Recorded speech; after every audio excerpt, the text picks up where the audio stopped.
Hey, what's up guys? Matt here from Laidlaw Harley-Davidson. So I wanted to show off this 2020 Lowrider S build.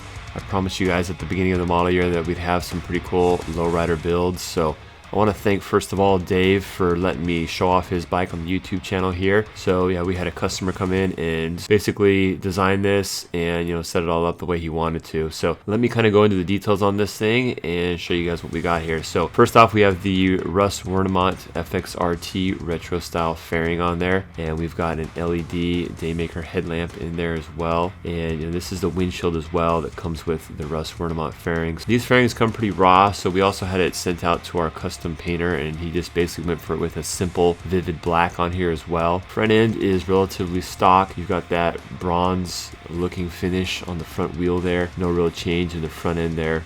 You can see there you got the stock inverted front end dual disc brakes. Yeah, you got the screens there on the venting holes. And yeah, the fairing that you see here basically comes with everything you see, except for we had to paint it and do a lot of sand work, like body work on the fairing, and then added the Daymaker on there as well. Yeah, real clean, simple fairing. This is the same fairing that you may have seen on our Battle of the Kings World Championship build, the Coast Glide. So we've got several inquiries about this fairing over the last year as we've been in that competition. Yeah, pretty simplistic with the paint style there. On the bars, he went with a Lucky Dave's Lucky 13, so it's a 13-inch Lucky Dave's bar, and that turned out just real simplistic and just real clean as well. Moving around to the side there, 114 cubic inch. So he does have both of the tuners in here, so the Pro Street tuner and the Auto tuner in there as well, because he went to a full exhaust system. This is the El Diablo 2-in-1 Cobra pipe, which sounds really good by the way, and yeah, it ran really good as well with those Screaming Eagle tuners on there. Screaming Eagle tuners makes it run really good, and you also don't run the risk of instantly voiding your warranty either, so it's kind of nice. But yeah, Cobra pipes are really nice. We've used them before. Fit and finish is good, quality is good, and they sound great. Stock paint on the bike. He's got that real classic Harley-Davidson stock logo on the side there. Now moving over to the seat, he went with a Corbin-BMC seat. Of course, these are all custom made. I've got one of these on my personal Street Glide. I'm a big fan of the BMC Corbin seats. But he went with the Argyle cross stitch pattern on the seat, on the white stitching. So here's a shot of the inside of the fairing here, just real plain, just real simple. Opted not to do any like stereo equipment in there or anything like that, although these fairings are set up to do that type of stuff. But yeah, just the Lucky Dave's bars on there. Real clean look. And the turn signals there, we were able to mount the stock turn signals at the bottom of the fairing there. He did put custom dynamics inserts on there, so they are the LED turn signals on there, so yeah, a lot brighter. Here's a closer shot of those bars, the Lucky Dave's 13-inch bars as well. So we had several customers request this fairing for a Lowrider S, but the big thing is the regular mounting bracket for the fairing wouldn't fit the Lowrider S when it first came out, just because of the steeper rake angle. So Russ Wernimont had to kind of redesign a mounting bracket that would fit the Lowrider S with the the 28-degree rake that would then be able to fit the fairing on there. So yeah, we worked pretty closely with him, and we got several of these bikes in the works now. So yeah, I'll be expecting more of these Lowrider S builds. You can see the turn signals there as well. Really bright, just a really clean, simple look, very uncluttered. Looks really, really good. I'm impressed with how it turned out. So he also did the grit foot pegs on there as well. It's a new foot peg that Harley-Davidson just came out with. I'm a big fan. I like them a lot. The other thing he did was he put the Heritage shock in the rear shock. And I'm a huge fan of this, guys. It's like $450 for that shock. And you can see it raises up the fender a little bit off of the rear tire there. And yeah, it just makes a big improvement in the ride comfort, especially at higher speeds like out on the highway. And if you were to buy something aftermarket, it's probably gonna cost you like $800 or $900. And you can get the OEM Harley-Davidson rear shock, and it's gonna perform really well. Maybe not quite as good as some of the fancier suspension out there. He also did the lay down license plate frame there. So yeah, let's start this thing up. You guys can kind of hear the bike at an idle.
So this bike was just badass. I had a ton of fun on it. I love the Lowrider S. Just reinforced in my head just how much Harley-Davidson, hit it out of the park on this thing. I just love the way it handles, the way that it rides. If I didn't ride so much highway mileage, I'd probably consider getting one. If I wasn't so tall, that would be another factor that would play a part in me maybe getting one of these. Or if I could have 2 or 3 bikes, swing that financially, I'd probably have one of these. But just a ton of fun on this thing, and obviously, Dave customized this thing in a way that, I'd probably would do something very, very similar if I were to own one myself. Obviously, I'm a huge fan of the Russ Wernimont FXRT fairing for a lot of different reasons. The functionality of it, is really good as far as the wind deflection properties in it.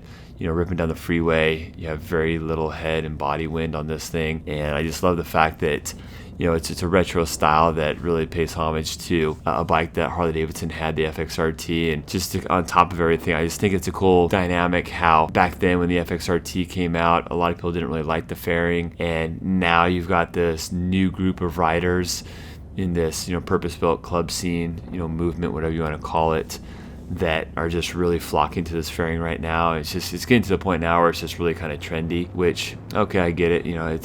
I have mixed emotions about that. But yeah, I mean, those of you who watch my channel know that our Coast Glide build had one of these fairings on it and did really well. So the Lucky Dave's bars are perfect. I'd probably go to like a hard case performance or a Kraus, although the Kraus is quite a bit more money, and you get kind of the same ergonomics out of a Lucky Dave's bar for a fraction of the cost. So pretty cool. It's really simple to design as well. So yeah, the 2-in-1 pipe's kind of a must. The Cobra pipe has a really good tone to it, so that was rad. Yeah, I love the Lowrider S. The pegs, it's funny because these new grit pegs by Harley-Davidson, I really like them. They almost are a cross between a floorboard and a peg, and it doesn't look that way, but just moving my feet around the surface area of these pegs, they just feel a lot bigger than the normal peg that comes on these bikes. So that was a little bit different, and you get used to it really quick. It gives you a little bit more surface area to rest your foot on. But yeah, just a great all-around handling bike. The fairing, I will say, does add quite a bit more weight up front. You just have that really big bracket, the mounting bracket that mounts the fairing, and then you have the weight of the fairing as well. And it is fiberglass, so it's not like it's carbon fiber that weighs a lot less. Yeah, it almost gives it a little bit more of a cruiser planted feel up front, actually, but it's not as light and nimble as it is without the fairing. But it really didn't detract from the ride at all. Yeah, it's the trade-off is well worth it. So yeah, I loved the bike. Congrats, Dave. I know you're gonna love this thing. And yeah, thanks a lot for watching, guys. If you have any questions, feel free to leave them in the comments below. Take care. Bye bye.